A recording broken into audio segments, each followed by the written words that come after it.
All right, so we're here this morning with Chris Rosenquest, Hello. the Democratic mayoral candidate for the city of Plattsburgh. And we're recording this for our members so that we can share it with them, with you as well. And we're looking forward to some good discussion and conversation with Chris. So Chris, it's your stage. Go for it. Hey, folks. Well, first off, just thanks for having me. It's always a privilege to have a platform to share my plan, share the plan, and just to explain to everybody the passion that I have for our community and why I'm doing this, and then just also just share my background as well. So let's see. We'll go over. We do have an outline of agenda, so we'll do that. And I do look forward to having, dialogue and conversation, and certainly answering any questions that you all have about me and about what we talk about in the future of our community. Chris Rosenquest.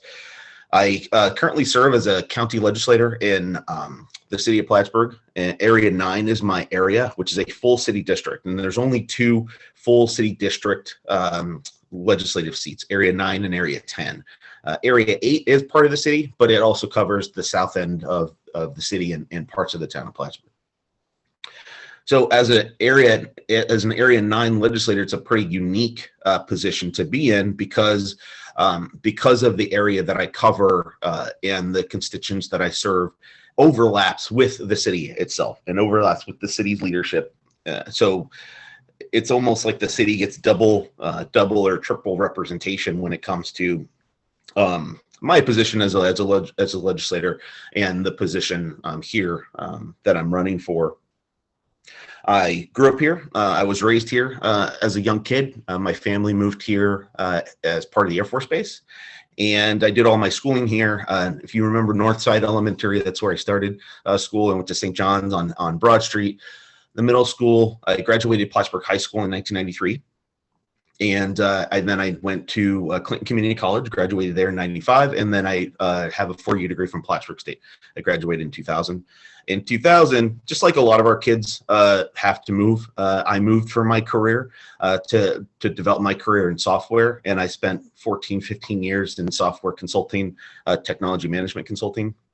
Did my MBA from the University of Washington, Foster School of Business in 2011, and split and went into more business consulting, business management, and entrepreneurship. And so I started my own business and did a lot of business consulting from that point on. And then I moved here in 2013, moved back in 2013, just like we want a lot of our kids to do. Moved home, and I think you can read from 2013 to 2020, everything that I've done in the community, in the news, been in the news since, and, just active in the community and just driven to make our, grow our community and grow Plattsburgh and kind of make us a little bit more, shifting that potential that we talk about, that we say, oh, we have all this potential, but helping shift that potential into something actual. And that's what our campaign has been about too. Let's see, I own a business downtown and have since 2017. We own, my wife and I.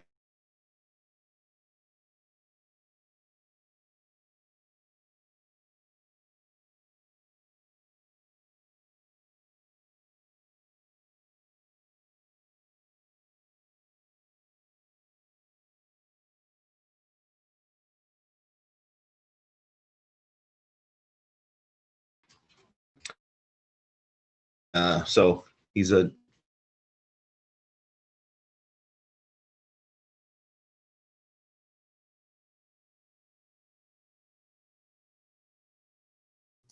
so talking about the plan or the priority in June of this year, as part of our push to win the primary, and just our push to be transparent about what we're doing and what we're committed to in the community, we published what we called a plan for Plattsburgh. This plan is a 9-point plan, comprehensive, outlines community priorities. And these are priorities. These are not just things that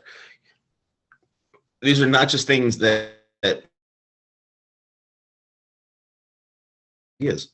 These are things that we've been working on for years now. As a legislator, these are part of my legislative agenda based on what our community has been asking for, based on what we've been talking about in terms of where we want our growth and our effort to be. And so these ideas or these items are really driven from my work on the legislature, being the economic development and county operations chair, being the finance chair. I'm the legislative liaison to the Clayton Community College and workforce development and the Chamber of Commerce. So these are ideas that are driven from what we're looking at as a community, what we're demanding as a community, and these are low-hanging fruit. These are things that we can accomplish with the resources we currently have. This is not something that we look at in terms of we need to dump a bunch of money into it. These are ideas that can get us rolling into finding money and finding partnerships and building that collaboration. And that's what we need. We need a plan that is reasonable, it's responsible, it's smart driven goals. If you want to talk about business terms and business buzzwords, they're smart goals. And it will get us to a point of finding investment, finding opportunities to increase revenue and decrease our expenses over time.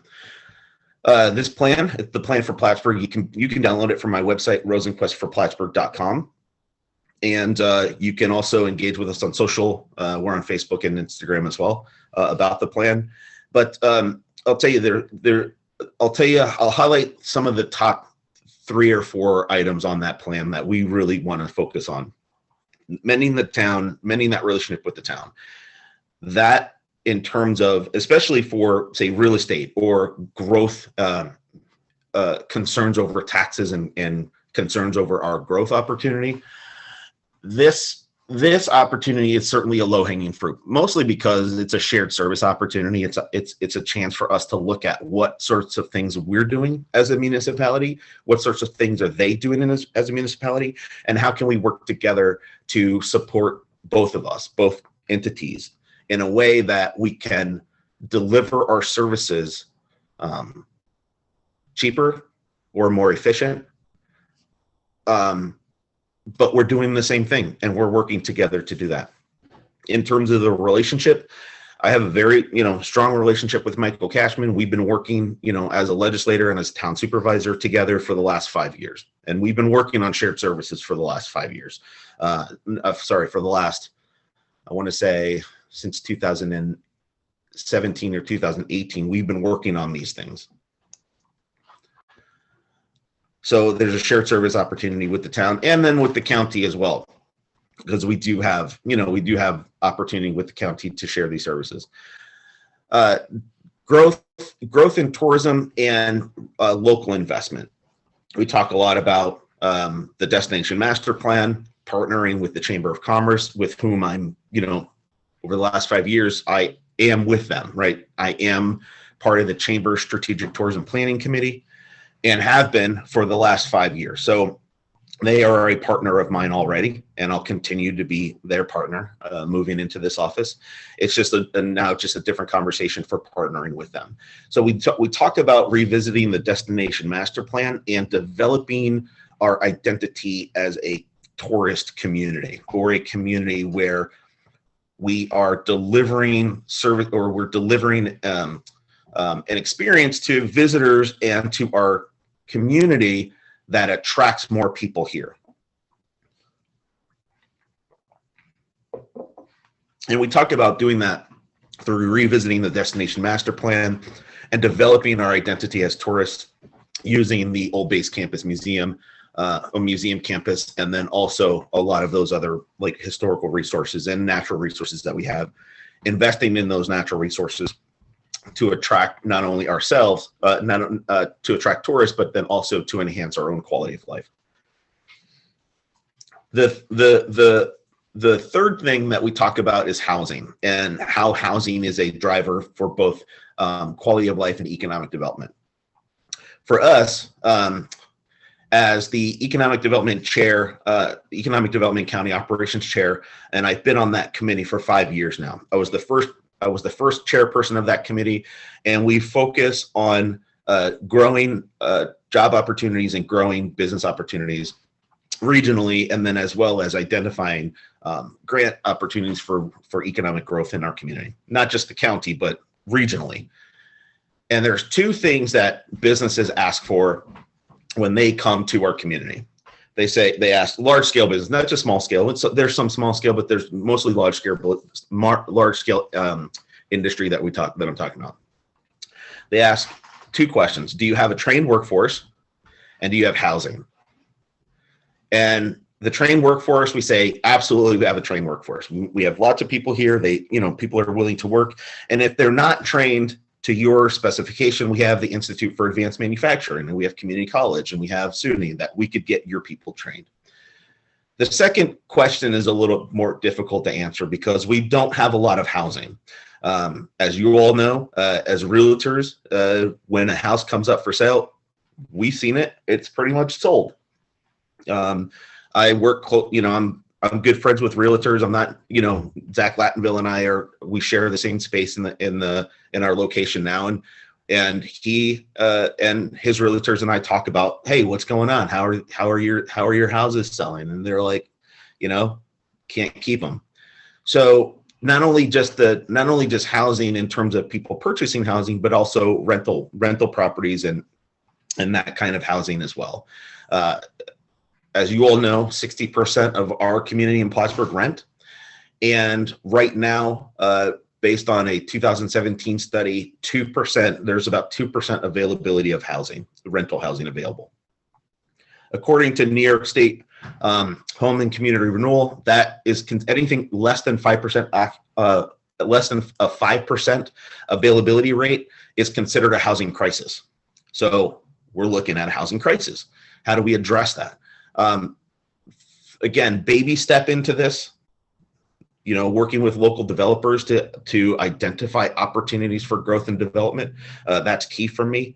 But then also looking at derelict properties and zombie properties and leveraging a county land bank to converting those zombie properties back into something livable. And ideally, the ultimate goal is getting them back into the tax roll.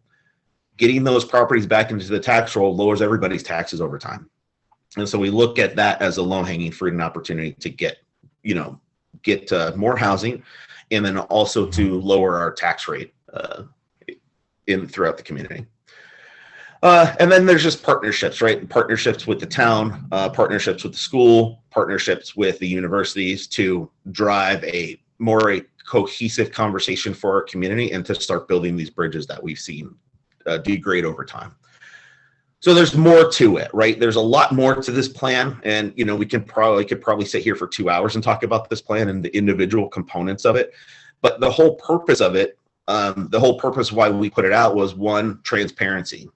People want to know what their leaders are talking about. People want to know where their leaders are going, and we as a campaign felt it important to make sure that our voters and constituents knew where we wanted to go, where our community's been talking about going, and how we're going to get us there.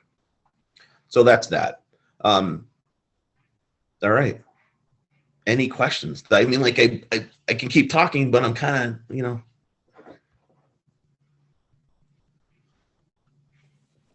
Thanks, Chris. Yeah, I had some questions I brought in just to be prepared. And I mean, just in you speaking, I mean, you've kind of touched on a couple of those items already, like one question I had was, the housing market obviously is affected by new jobs, and you just touched base on, attracting people here through tourist community. So, I mean, I think as far as attracting jobs, I think you kind of touched on that. So there's been also discussion late last year about population density in the center city. Mm-hmm. And so we have, on one hand, there's people saying, there's too many people, living in in the housing that's existing now per, the codes. And then there's also, on the other hand, we're saying, hey, we need more housing availability in the city, and the center city is a major part of that. Are there plans to, try to minimize the amount of residents in the center city, or is there a plan to probably or possibly change some of the zoning codes to allow for more housing, allow for more people living there? Because there's not a lot of vacant land left, right? So there's minimal properties left. So it's either, look at the housing stock that we have now and make more units available with those, or thin it out, as some people are talking about. As we talk about how we're a landlocked community, we have about 5.5 square miles of land. We're a little bit more over six something miles in total, but that includes water. But we have a little more than 5.5 square miles in the city. Responsible development, that it goes to developing our comprehensive master plan in a way that identifies areas of our growth, available land, available property, and what we can do with it. And we're currently in the process, I say we, but the city of Plattsburgh is right now in the process of developing that comprehensive master plan, which includes changes to our zoning and planning law.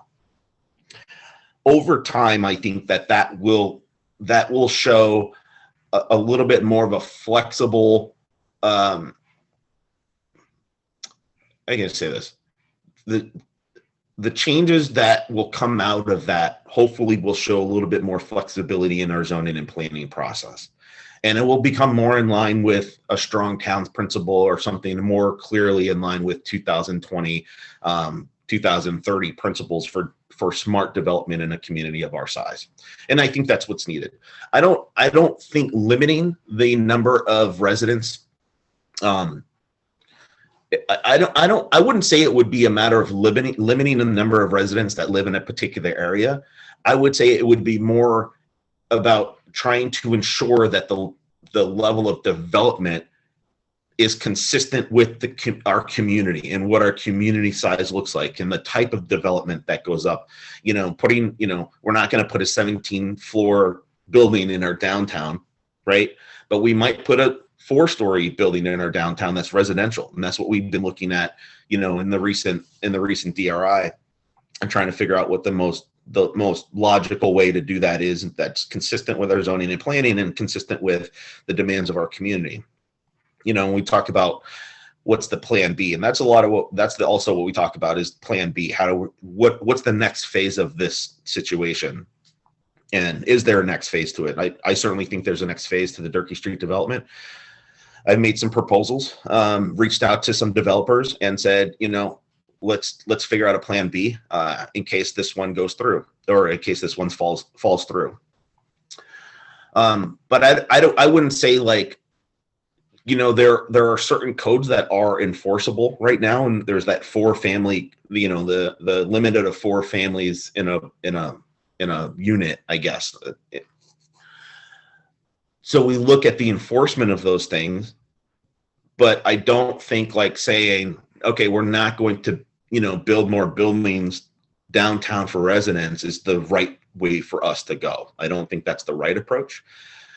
We should be looking at comprehensively. We should be looking at the properties we have available and what can go into those properties. There's available properties throughout the city, but it's not that we're looking at those available properties to say, all right, we're going to build, an industrial manufacturing facility on this at this place. It could be, hey, this is a property that we could build a 45-unit apartment building or a 45-unit condo, or whatever you want to call it. But I think it goes back to revising our current zoning and planning to be a lot more consistent with smart town growth principles and principles that fit our community and the size of our community, consistent with what we have available. Nice. Thank you. Yeah. So I had also asked about housing shortage. And you're touching on that stuff. So I think maybe I'll skip over to more of like this isn't necessarily a local issue. There's like this good cause eviction, which is statewide front that we as realtors, sometimes we get behind certain laws that are coming through, and sometimes we get in front of them and try to slow them down. And I mean, even like some of the Tenant Protection Act of 2019, that's a pretty broad law that came through. But not all of it made its way all the way up here. So, maybe parts of a future law like the good cause eviction, although it's not a city related law, maybe it could make its way here, or, you may have the option to be a shot caller on that if you do want to bring it here. So, I mean, I just thought it'd be a good question to ask you, like if you have any thoughts on the good cause eviction. I think for our community, especially as a community of low income renters that, we have, and I think that impacts low income renters more, more readily than it does anyone else. When the changes were made to the Emergency Tenant Protection Act, we looked at what does that mean for our community. And it doesn't mean a lot for our community because we don't have a lot of those buildings that are outlined and a lot of those units that are outlined in that Protection Act are not applicable to our community. We just don't have that kind of housing stock. And that was, and we saw that, we looked at that and we said, okay, how does that, there were people that were interested in saying, hey, how can we do this here? So my job as a legislator is to understand the law. That's, not to say I'm supporting that. My job is to understand it, right? To understand it and to translate it for a lot of folks that are kind of curious. In terms of eviction protections, when the governor announced that executive order to, protect evictions, especially during COVID, I think what happens here is the landlords and the property owners, they're kind of in a bind, they're kind of in a bind when it comes to, not only understanding the law, but also like they've got bills to pay. They're not gonna, they've got taxes and improvements to make. They've got to keep their lights on. And so my job in that sense was to see what programs are available and make sure that those landlords and property owners have access to those programs, like the HAPEC rental assistant, which, provides $400,000 for rent relief. That goes straight to and these are programs that go straight to the landlords and property owners. These are not programs that go to the tenants. Friends of the North Country, which was pending a $340,000 rental assistance fund that could help keep people in their homes. And then also any, JCO, CARES Act, CDBG property funds that were available, and making sure that, my role is making sure that landlords and property owners know about these things. And so, getting this information out and disseminating this information. In terms of fair eviction, property owners and landlords need to be protected, as do tenants. Tenants need to be protected as well. I think it's a fair balance. And I don't think, for the most part, I haven't heard, although I have seen it, I haven't heard an enormous amount of unfair evictions, but I know that there's also protections for tenants and also protections for landlords to ensure that people are doing the right thing. And I think that's the key part of that. Right. I feel like some of your answers, you answering future questions at the same time. So you're covering it all. No, but I'll tell you, this is and I'll tell you, part of my experience in just being involved and holding political office and being part of the community is that these, housing issue impacts quality of life issue, impacts tourism, impacts job growth. It's a system. It's not just this is one issue. It's not like that. Things are tied into these, every issue is tied into another issue in some way or another, right? And looking at it from the whole picture and a holistic approach to, solving one problem, you will start to solve parts of other problems. That's just inherent to running an organization or a business or your family, or, but I think the nuance is understanding that these issues tie into each other in one way or another. Nice. So you talk a lot about building partnerships. We, the Clinton County Board of Realtors, want to be a partner for, local local leaders, whether it's business or, political. And so we, whether you win or anybody wins, and whether it's city or whatever county level, we do want to be, at the table, or maybe not just at the table, but, available to supply you guys with some, assistance when it comes to housing market information. And I'd hope personally that anytime there's any housing related laws coming through, that at least, somebody reach out to us before they make any, definite plans on anything, just to say, hey, what do you know about the housing market? But we're also, part of the New York State Association of Realtors, which is, 56 up to $60,000 members statewide. And so sometimes we're able to access, additional information and monies. So I know you've talked multiple times. I've heard you talk about housing studies, and so we are here for that. But what was your plan as far as a timeline and how you're going to go about having a housing market study? Where were you going to go with that?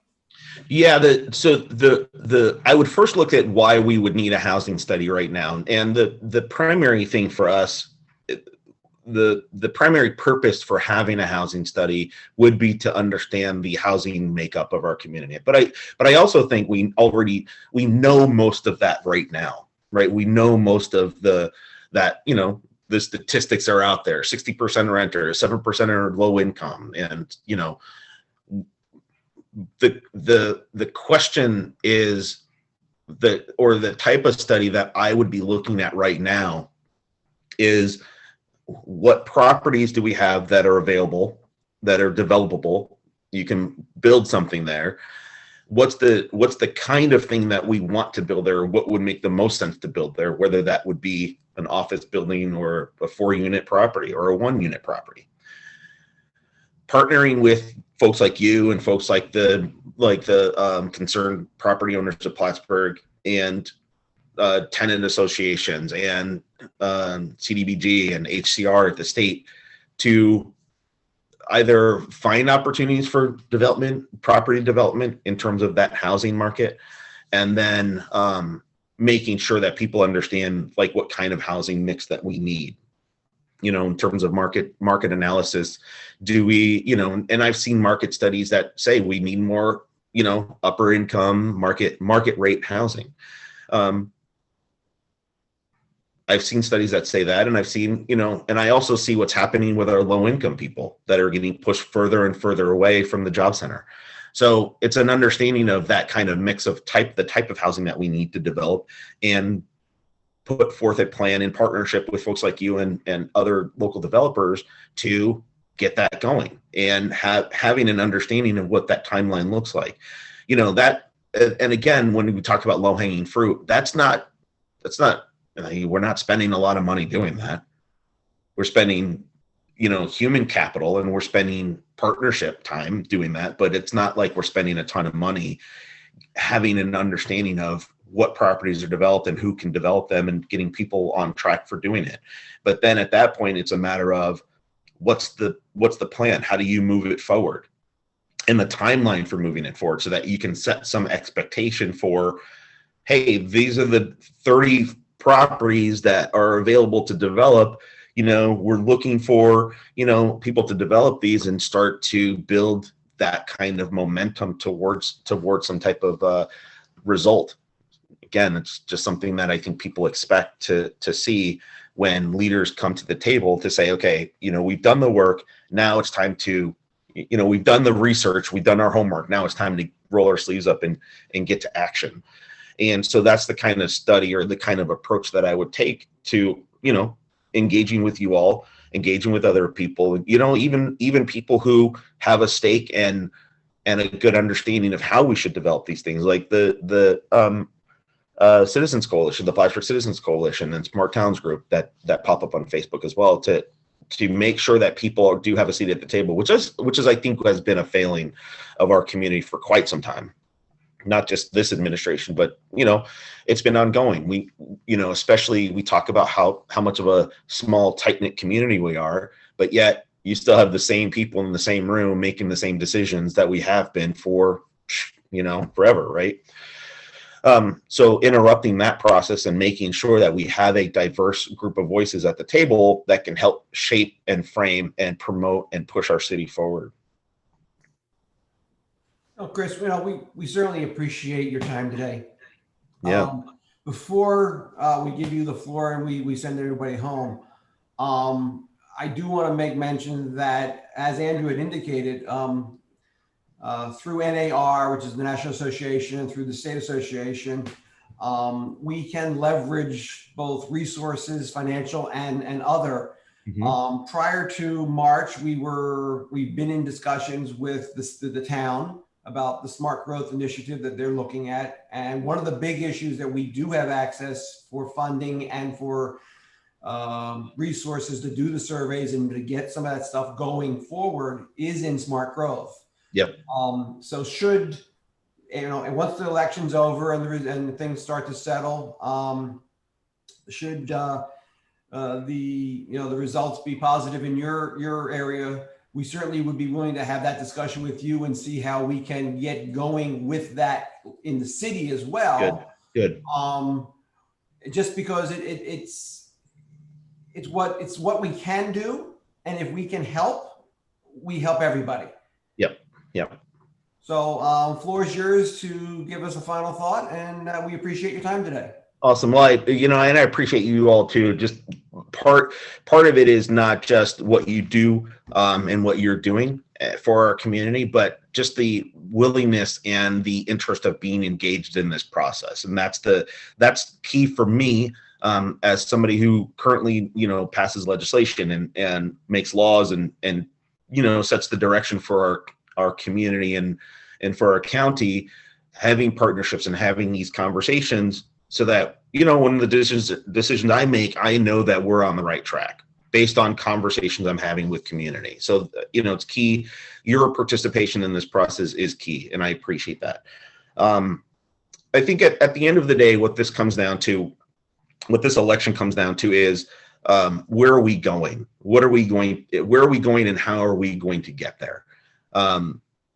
Putting forth a plan and having people understand the plan, having the plan be transparent, and being able to justify or explain why these items are on there, why is this part of the plan, is crucial.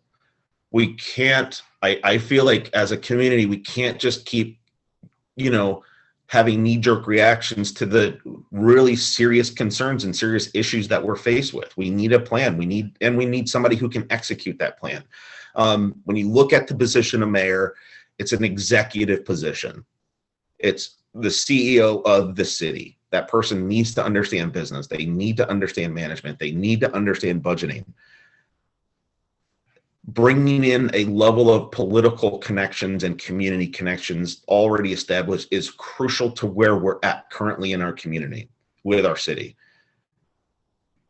In terms of coming out of a pandemic, in terms of creating those and healing those divisions that we've seen happen, having somebody step in that can mend those relationships because they already have them, having somebody who can set the tone for our community because there's already a plan in place and can show you and everyone else that moving forward is what we want. We want progress. We want smart growth. We want community cohesion. And so my proposal, my campaign is providing that. And that's what I would like for you all to see as well. I appreciate your time. I appreciate your attention. It's not lost on me the amount of people that showed up here this morning, and then the amount of people that will end up watching this afterwards. So I do appreciate your time. And if you have any other questions about me, my campaign, you can give me a call, 518-565-0086. You can hit us on Facebook. You can hit us on the web, rosenquestforplattsburgh.com. And I look forward to engaging with you. Thank you. Thank you.